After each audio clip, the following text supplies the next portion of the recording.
Ross, I know Coach Saban has said that for the players, Tennessee's the big one. For the fans, Auburn's the big one. How does LSU fit into the mix for you guys? What does that game represent?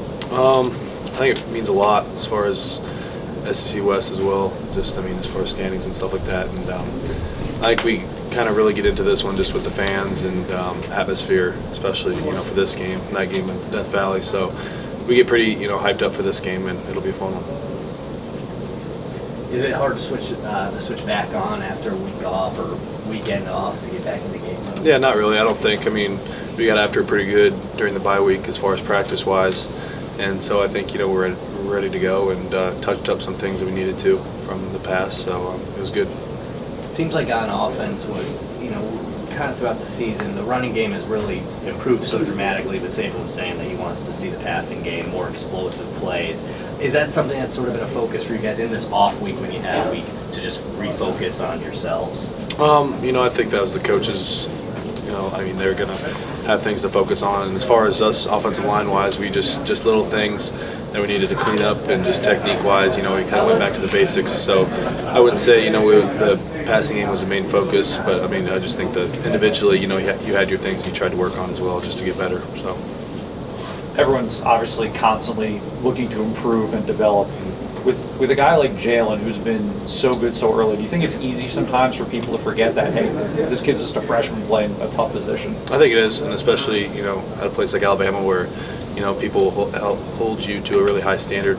So, I mean, I think just he doesn't see himself as a freshman, though. You know, he sees himself as one of the leaders of this team, which is good, and it's, you know, propelled our offense. So I think he needs to continue to do that and not look at himself like a freshman, you know. Obviously, you guys have formed a relationship. Going into a big game like this, the veteran guy, what do you talk to Jalen about in order to prepare him for Death Valley in a big game like that? I don't think I really need to say anything. I mean,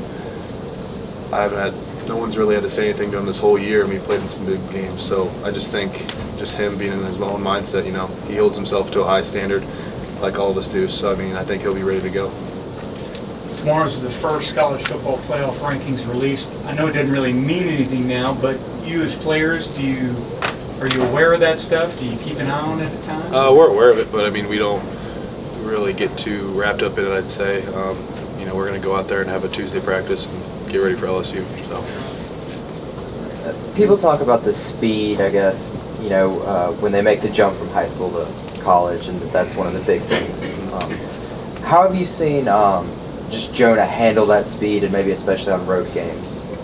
You know, he's done a really good job, and I mean, just him, he played at a really top, you know, high school, and so I think that kind of helped him out too. And just coming in, he's just a freak athlete, and just, I mean, going up against these guys, he just has done a really good job. So, you know, away games, I think just being in the hostile environment, just kind of showing his maturity as a player to be that young and just handle it like it is. And, you know, I'm just excited to see his future. You know. I know in the SEC they're all physical games, but does the LSU game tend to separate itself a little bit in that regard? I'd say so. I mean, you know, we got a lot of guys on the team from Louisiana, so I think this one means, you know, quite a bit to them. And, you know, it's got a lot of implications to this game. So I think, you know, everyone tries to bring it, and, you know, it'll be fun with the atmosphere and everything else. So Tend to feel it a little bit more the next day than maybe some of the other games? Yeah, I'd say so, yeah. Hey, this will run after the fact, so you wouldn't necessarily be giving a secret out, but with it being Coach Saban's birthday, have you heard amongst the players if you guys are doing anything crazy for him? I know you guys have done stuff in the past. Yeah, I'm not sure. We usually just, remember last year we'd come into the meeting and they'd have like cookies or something set up for him, and we'd have the shakers and hats. So I don't know, usually his secretary sets that up, so I guess we'll have to find out today. Oh, one of you guys don't bake the cookies is what you're saying? No. He probably wouldn't eat them. All right.